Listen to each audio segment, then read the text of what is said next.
오늘 나누고자 하는 말씀은 선을 이루시는 하나님입니다. 지금까지 원래 우리가 사사기도 차례대로 진행을 했고 또 사무엘상을 진행 중에 있었는데 이제 제가 볼 때 더 깊고 중요한 이야기를 간략하게 드려야겠다. 좀 핵심적인 성경의 요소들을 또 당분간 주일 동안 계속 나누고자 합니다. 여러분, 오늘 말씀은 선을 이루는 하나님인데요. 하나님이 만약에 우리에게 돈을 많이 주면 선이고 안 주면 악이다, 이렇게 볼 때가 있잖아요. 근데 하나님 자체가 선이라는 그 말이에요. 그래서 하나님이 네 왼쪽 가라 그러면 왼쪽이 선인 거고요. 뭐 오른쪽 가라 그러면은 그 다음날 오른쪽으로 가라 했다. 그럼 그 다음날은 오른쪽이 선인 거죠. 그런 것처럼 우리가 하나님의 절대적인 주권과 인도를 믿기를 원합니다. 젊은 사람들 사이에서 유행하는 MBTI라고 들어보셨어요? 이거는 그 마이어스와 브릭스 모녀가 개발한 성격 유형 검사인데, 그래서 MB가 그 앞에 이니셜을 딴 거예요. 제가 지금부터 말해 드릴 테니까 나는 어떤 유형인가를 한번 적어 보시면서 좀 나를 파악해 보시고, 그렇게 오늘 말씀을 드리면 좀 유익하리라 믿습니다. 먼저 MBTI는 4가지 종류로 구성되어 있거든요.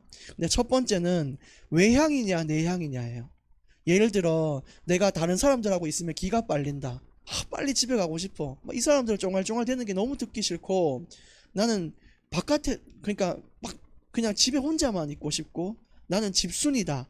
이런 사람들을 보통 I라고 그래요. 만약에 여러분이 I라면 I라고 한번 적어보시고, 근데 반대로 E라는 외향형이 있는데, 이런 사람은 쉽게 말하면 인싸라 그래서 밖에 나가면은 막 어울려 놀기 좋아하고, 모르는 사람들과 얘기하고, 뭐 낯선 사람하고도 잘 얘기하고, 예지는 딱 봐도 E 같죠? E 같아요. 그래서 중에 한번 적어보세요. E나 I. 첫 번째 검사예요. 두 번째는 내가 눈앞을 바라보냐 미래를 바라보냐예요. 그러니까 예를 들어서 어떤 지금까지의 데이터들을 축적했을 때 여기에 상가를 세우면 안 돼요. 그러면은 야, 지금까지 여기가 안 됐는데 이 자리가 되겠냐? 안 해! 라고 얘기하는 건 S라 그래요. S. 내 눈앞의 현실을 보는 거예요. 근데 N은 미래를 보기 때문에 야, 지금까지 안 돼도 될 수 있다 이거예요. 지금까지 안 돼도 여기 될 수 있어, 가능성을 가져 하면서 열린 미래를 바라보는 게 N이거든요. 그러니까 여러분 한번, 자, 두 번째까지 했습니다. 자, 세 번째는 이성이냐 감성이냐 이거예요. 그래서 이제 이성을 T라 그러는데, 예를 들어 여러분 상황이, 누가 여러분의 절친이 여러분에게 가서 야, 나 오늘 해고당했다 혹시 이렇게 얘기를 했어요. 그러면은 T인 사람은 네 그럴 줄 알았다. 그러니까 네 원인은 분석해봤냐? 지금 이럴 때 아니다. 당장 이력서 써서 빨리 다른 직장 알아봐라. 이게 T고요. F는 아이고 네 마음 많이 상했겠구나. 맛있는 거 먹으러 가자. 이렇게 하는 게 F거든요. 여러분 한번 T냐 F냐 이걸 한번 생각해 보시고, 이 TF도 참 웃긴 일이 많아요. 예를 들어 이제 제가 아내랑 택시를 타고 가고 있는데, 택시 기사가 아침 9시에 길바닥에다가 차 문을 열고 오바이트를 했단 말이에요. 택시 기사가 아침 9시에. 보통 F인 사람은 뭐라고 하죠? 어떡하냐, 속이 많이 쓰리겠구나, 병원 가셔야 될 텐데. 그게 저였어요. 저는 그렇게 봐요. 저는 F거든요.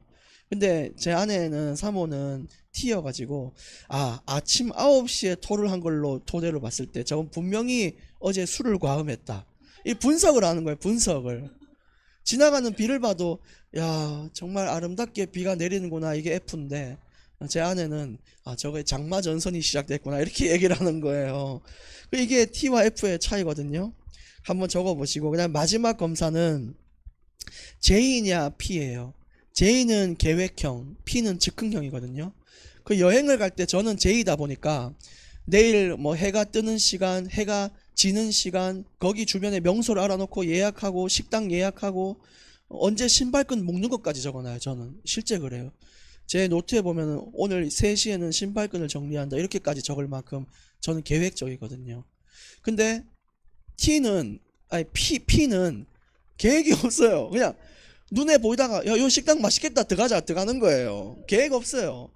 그리고 한 번은 이제 우리 지원 청년하고 제 아내가 둘 다 P거든요. 둘이 여행을 간대요. 그래, 계획을 세우냐고. 그러니까 계획을 왜 세우냐요. 그럼 어느 지역 간대요? 지역도 없대요. 그럼 어디 가냐고? 가다가 가고 싶은데 내린대요. 이게 피해요. 여러분, 그러면 딱 나오잖아요. 근데 제이는 특징이 뭐냐면은 스트레스를 굉장히 많이 받습니다. 계획을 세워놨는데 그게 안 되면요, 짜증이요, 솟는 거예요. 근데 P는 보니까, 제 아내는 보니까 조금 이게 있어도 금방 잊어요, 다행히. 왜냐면은 좀 웃긴 얘기는 계획이 없어요. 계획이 없으니까 기분 나쁜 일이 없어요. 그 영화 기생충에 보니까 송강호 배우가 이렇게 얘기하더만요. 절대 실패하지 않는 계획이 뭔지 아냐 그래요. 뭔데? 그러니까 무계획이야, 무계획. 그래요. 왜? 실패할 일이 없대요. 근데 여러분, 우리는 살면서 어쩔 수 없이 계획을 많이 세우잖아요. 근데 그 계획이 실패될 때마다 좌절감이 크단 말이에요. 그런데도 불구하고 성경은 우리에게 절대 너희들은 실패한 게 아니다라고 얘기하는 이유가 있어요. 그게 뭐냐면 하나님의 완벽한 계획은 우리 삶에 실현되고 있기 때문이라는 거예요. J든 P든 상관없이 우리의 계획이 무너졌다고 너무너무 슬퍼하지 말고 하나님의 인도를 믿고 가기를 원합니다. 암 환자가 있었는데 이분이 계획을 세웠어요. 나 여기 병원 나가면 농사 텃밭 얼만큼 가꾸고 여행도 다니겠다. 근데 퇴원 전에 그 병상에서 이제 사망하시게 된 거예요. 돌아가신 거예요. 근데 그 계획이 무너졌기 때문에 인생 실패라고 볼 수 있잖아요. 근데 하나님이 볼 때는 아니라는 거예요. 왜냐? 하나님이 허락하신 것이면 하나님은 선이다. 선을 이루셨다. 우리가 이해할 수 없지만 그 사망이 하나님 볼 때는 가장 유익한 길이었던 거죠. 그래서 우리가 그런 선을 보고 나가기를 원합니다. 제가 볼 때 하나님은요, ENFJ 같아요. 왜냐? 좀 외향형 같아. 물론 성품을 저희가 가릴 수는 없거든요. 근데 모르는 사람한테도 가서도 말 거시고 얘기하고 야 일나라 그러고 사무엘한테 야 사무엘아 일어나라 이랬잖아요. 이 같고요. 우리는 다 안 된다고 그랬는데 야 되리라 되리라. 이걸 봤을 때 저는 N 같아요. 그리고 하나님은 이스라엘의 그 탄식 소리를 듣고 너무너무 마음 아파했기 때문에 저는 이 F가 아닌가. 그리고 모든 인생을 계획 세워놓고 우리를 부르셨잖아요. 그래서 저는 J 같아요. ENFJ가 아닌가 이런 생각을 어제 해봤어요. 자, 그래서 오늘 28절에 아까 읽은 대로 보시면 저와 여러분은 하나님을 사랑하는 자잖아요. 그러면 하나님은 우리 인생을 선으로 이끄시는데 모든 것이 합력해서 선을 이룬대요. 인생의 문제를 겪어보신 분은 알지만 한 가지가 안 와요. 꼭 몇 가지가 겹쳐서 와요. 겹겹이 쌓이는데 근데 하나님은 그 모든 것을 합쳐서라도 선을 이룬다는 것이죠. 어떤 선교사 부부가 비행기 타야 되는데 출국 전까지 싸워가지고 비행기를 띄웠단 말이에요. 근데 그 비행기가 이륙하자마자 폭파됐다. 그러면 그 부부싸움도 누가 허락하신 거예요? 하나님 하셨잖아요. 하나님은요, 어떤 방법으로든 우리 인생에 선을 이루시는 분이십니다. 29절에도 보십시오. 하나님이 미리 아신 자들을 불렀다. 저희가 우연히 만난 것도 아니고 우연히 구원받은 게 아니고 하나님이 우리가 모태에 짓기 전부터 너를 알았다라고 얘기했어요. 여기서 말하는 미리 알았다는 것은 프로기노스코라는 헬라어인데 사랑하기로 작정하셨다는 거예요. 야, 네 모태에 태어나기 전에 야, 어느 집사 너 언제 태어날 건데 우리 예지가 태어날 건데 하나님이 예지 태어난 걸 안 거예요. 그러면서 예지가 태어나면 내가 엄청나게 사랑해야지, 내가 엄청나게 보호하고 지켜야지 라고 이야기를 한 게 작정하셨다는 거예요, 하나님이. 그리고 하나님의 아들 그 예수를 본받도록 만드셨어요. 그러니까 우리가 살아가는 게 우연이 아니라 예수님을 닮은 인생을 살게 돼요. 희생하고 사랑하고 순종하고 거룩하게 살고 십자가의 길을 사는 거, 그렇게 작정됐기 때문에 우리가 그렇게 사는 거예요. 그러면서 많은 형제 중에 예수님이 맏아들이시고요, 우리는 그 밑에 형제들이거든요. 그러니까 우리가 하늘 가족이 되도록 작정하셔서 인생이 구원의 계획을 세워놓고 우리를 부르신 분이 하나님이십니다. 30절에 그랬죠. 부르시고 부르신 그들을 이렇게 얘기했어요. 단순히 얘야 일로 와라 이렇게 얘기한 게 아니라 실제 교제를 하셨다 이 말입니다. 내가 너 변화시켜 줄게. 내가 너한테 믿음 줄게. 너 기도해봐. 내가 마음을 열어줄게. 예배의 자리로 와. 내가 너를 만나 줄게. 라고 우리를 부르셨고요. 죄 많은 나를 네 의로워 라고 얘기해 주셨고요. 나중에 우리를 영화롭게 하시는데 우리 마지막 날 죽는 날에 죄와 고통이 완전히 사라지고 예수님처럼 부활에 참여해서 하나님께로 가는 인생을 우리에게 주셨습니다. 31절에도 이렇게 돼 있죠. 하나님이 우리를 위하시면 누가 우리를 대적할까? 여러분, 하나님이 우리를 위해 준다는 것은 이 땅에 그 어떤 것도 두려울 것이 없다는 것입니다. 하나님께서 자녀를 위하면 그 자녀를 누가 해를 가하겠습니까? 그렇죠. 그래서 우리의 자녀를 하나님께 진짜 맡기기를 원하고 우리 개개인의 인생을 하나님께 맡겨드리기를 원합니다. 32절, 자기 아들을 아끼지 아니하시고 우리 모든 사람을 위하여 내주셨다. 독생자 예수님을 말하잖아요. 하나밖에 없는 자신의 아들 독생자 예수까지 내주신 분이 다른 걸 주는 게 뭐가 아깝겠냐? 우리 인생에 우리를 위하여 베푸는 것이 뭐가 아깝냐는 거예요. 저는 할머니 할아버지랑 평생 살았는데 할머니께서 항상 화장실에서 기도하던 거, 내가 죽으면 저 창수 어떡하냐 이렇게 항상 그렇게 기도를 하셨어요. 근데 우리가 인생을 돌아봤을 때 하나님이 나를 위하면 누가 해를 가하리요? 그 말씀이요. 굉장히 크게 부딪혀 오는 거예요. 여러분, 진짜 하나님께서 지키고 보호하는 인생은 하나님께서 바른 길 가게 하십니다. 33절도 보시면 누가 능히 하나님께서 택하신 자들을 고발할까요? 의롭다 하신 이는 하나님입니다. 이 말은 하나님이 말하시면 끝나는 거예요. 너 내 거야 라고 말하면 그 누구도 못 뺏어요. 너는 의인이야 라고 얘기하면 누구도 내 죄를 물을 수가 없어요. 너는 빛과 소금이야 라고 얘기했으면 누가 뭐라 해도 나는요 최고의 인생 쓰임받는 인생을 살아요. 하나님의 말 한마디면 끝나는 거예요. 우리 그런 인생을 살고 있죠. 34절에 누가 정죄하리요? 죽으실 뿐 아니라 다시 살아나신 이는 그리스도 예수시다. 그는 하나님 우편에 계신 자요 우리를 위하여 간구하시는 자니라.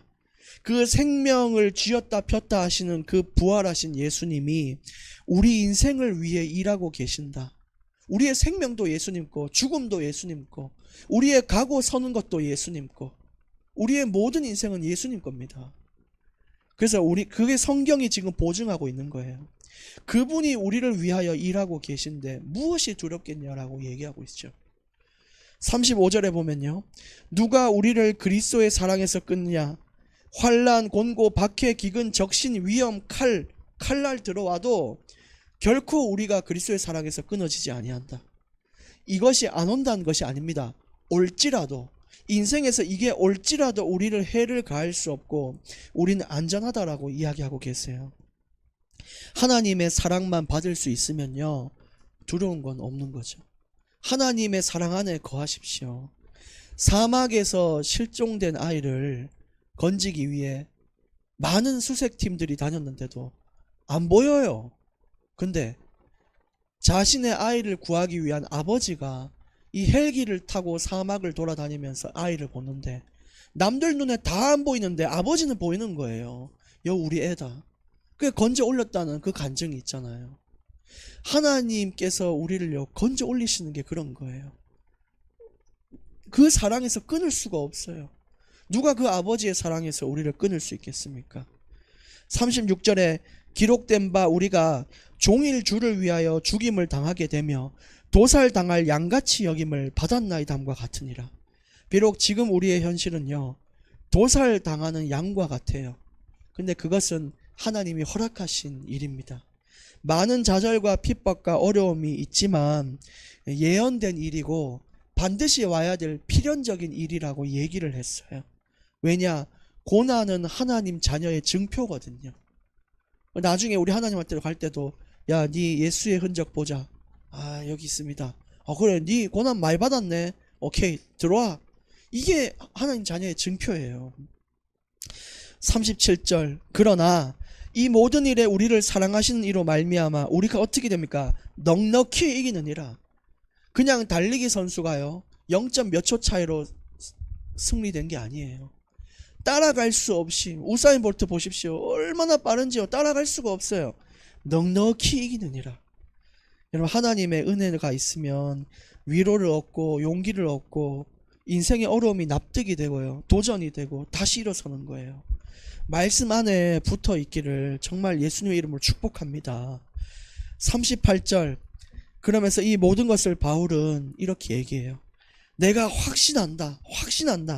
사망이나 생명이나, 이 말은 내가 죽든지 살든지, 천사나 권세냐, 이거는 천사가 오든 마귀가 와서 날 방해하든, 또 현재냐 장래냐, 지금 고난이냐 앞으로는 고난이냐, 이 말이에요. 내가 지금 고난이 있고 앞으로 고난이 있어도, 또 능력이냐 높음이냐 기쁨이냐, 이 말은 세상에 지금 어떤 대통령이 서든 정치가들이 서든 세상에 어떤 악한 환경이 오든 상관없다.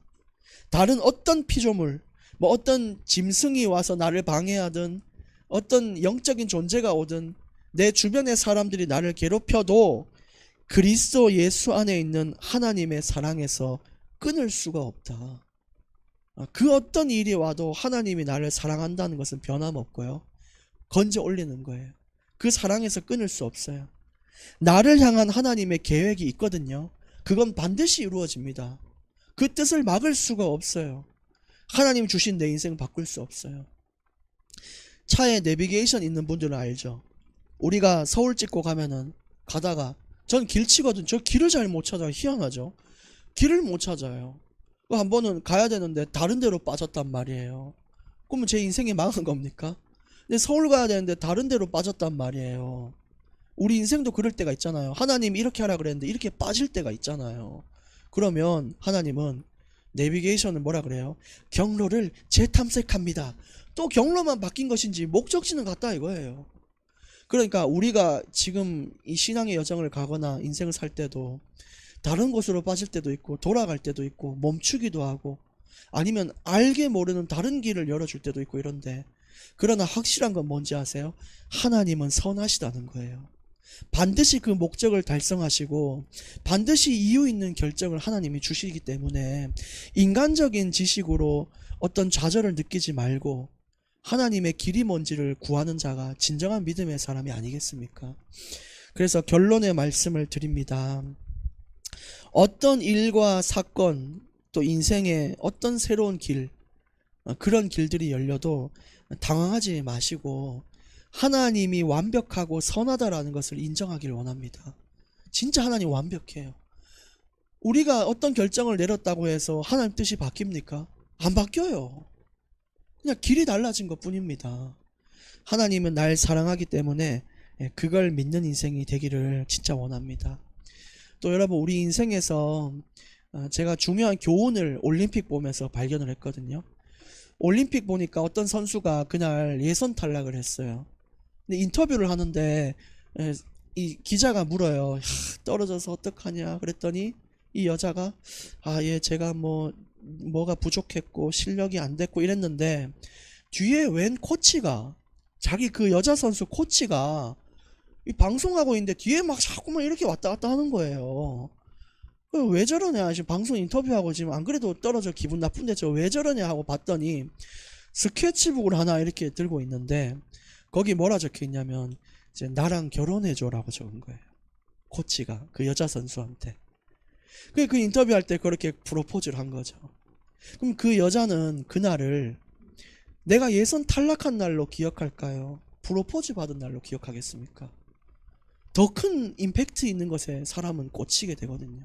그러니까 어떤 우리가 굉장한 상황에 부딪혔을 때 내가 오늘 무너진 날이다 이런 게 아니라, 그래도 하나님이 나를 건져 올리신 날이다, 내가 하나님께 기도하는 날이다, 이런 우리의 더 큰 하나님을 바라볼 수 있는 충격이 있어야 되지 않겠는가, 이런 생각을 해봅니다. 그래서 선하신 하나님께 감사드리고 제가 기도하겠습니다. 하나님 아버지, 감사합니다. 오늘 주신 말씀이 지금 우리의 고난을 해소하는 주의 위로가 되는 줄 믿습니다. 이 말씀을 믿고 모든 삶의 환경 속에 승리하게 하시고 하나님의 완벽하심과 하나님의 선하심을 인정하여 우리 삶의 원방보다는 감사함이 넘치는 날이 되게 하시고 인생을 하나님께 온전히 맡겨드리는 인생 되게 하여 주옵소서. 예수 그리스도 이름으로 간절히 기도드리옵나이다. 아멘.